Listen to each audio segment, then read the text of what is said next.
যেটা বউকে ভয় পায় না একমাত্র তো একটা বউ যাবে একটা বানানো লাগবে তাহলে। আসছে গোপাল যাচ্ছে গোপাল। আমি এক মাধ্যমে শুনলাম তুমি নাকি 150 বার এখানে আসছো। বউ বিদায়। আসসালামু আলাইকুম, সবাই কেমন আছেন? ঈদের পরে আমি এবং আমার কিছু ফ্রেন্ডরা মিলে আর কাছের কিছু ছোট ভাই মিলে চলে গেলাম যমুনা পাড়ে। যমুনা পাড়ে গিয়ে দেখি প্রচুর মানুষের আনাগোনা। ডান পাশে যে পার্কটি দেখতে পাচ্ছেন সেটা সম্ভবত এখন আর ওপেন থাকে না, বন্ধ হয়ে গেছে। তো আমরা চেষ্টা করব একদম যমুনা নদীর পাড়ে চলে যাওয়ার জন্য। এই জায়গা থেকে আমরা 50 টাকা করে টিকিট নিয়ে যমুনার পাড়ে চলে গেলাম।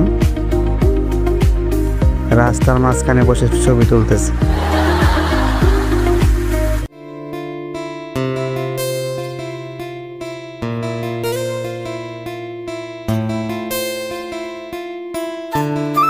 আমরা একদম যমুনার পাড়ে চলে আসলাম। চেষ্টা করবো যমুনা ব্রিজের একদম কাছাকাছি যাওয়ার জন্য।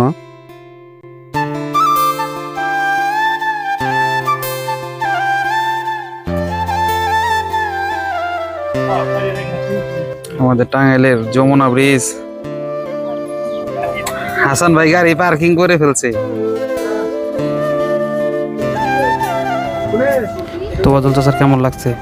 আজকের অনুভূতিটা ভালো, কারণ আজকের যে পরিবেশটা আমার মনে হয় যার যার অবস্থান থেকে সবারই এখানে আসা উচিত।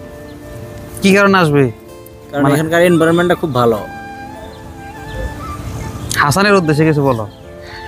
না, হাসান বাদে যে আসছে তাই আমি খুশি, কারণ এরকম লোক এখানে আসা খুব দরকার। যমুনাতে আসলাম, দেখি না একটা বউ যাবে একটা বানানো লাগবে তাহলে। এক বউ যাবে আর এক বউ আসবে। হাসান ভাই তুমি শ্বশুর বাড়ি যাবে না? না। কেন? শ্বশুর বাড়ি যাওয়ার দরকার নাই। বউ বিদায়। বউ বিদায়? বিদায় বলতে মানে কেমন বিদায়? কালকে যাবো। কালকে যাবে বিদায়, আবার কালকে যাবে, এটা তো হইলো না। মানে চাষিরে দেখে খুব ভয় পাও? এটা অসম্ভব, এটা সম্পূর্ণ মিথ্যা বানোয়াট। বউকে আমি ভয় পাই না। ড্যাংডু বলে যদি কোনো বীর পুরুষ থাকে, হ্যাঁ, যেটা বউকে ভয় পায় না একমাত্র তো ভাতিজা। কি খবর? আলহামদুলিল্লাহ, খবর তো অনেক ভালো। এখানে আসার অনুভূতিটা কেমন? অনুভূতি বলতে হচ্ছে এই জায়গায় এর আগে অনেকবার আসছি।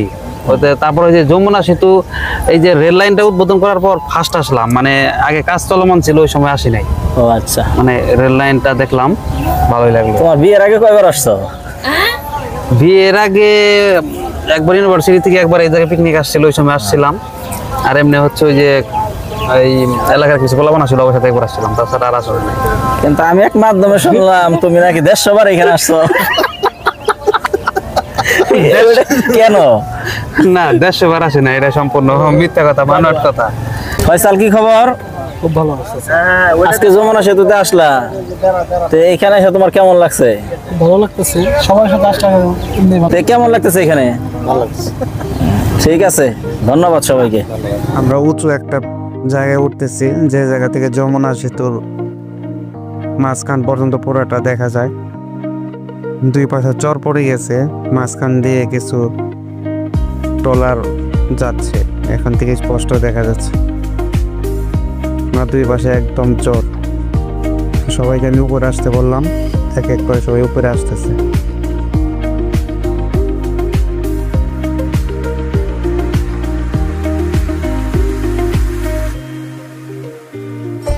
আসছে গোপাল যাচ্ছে গোপাল।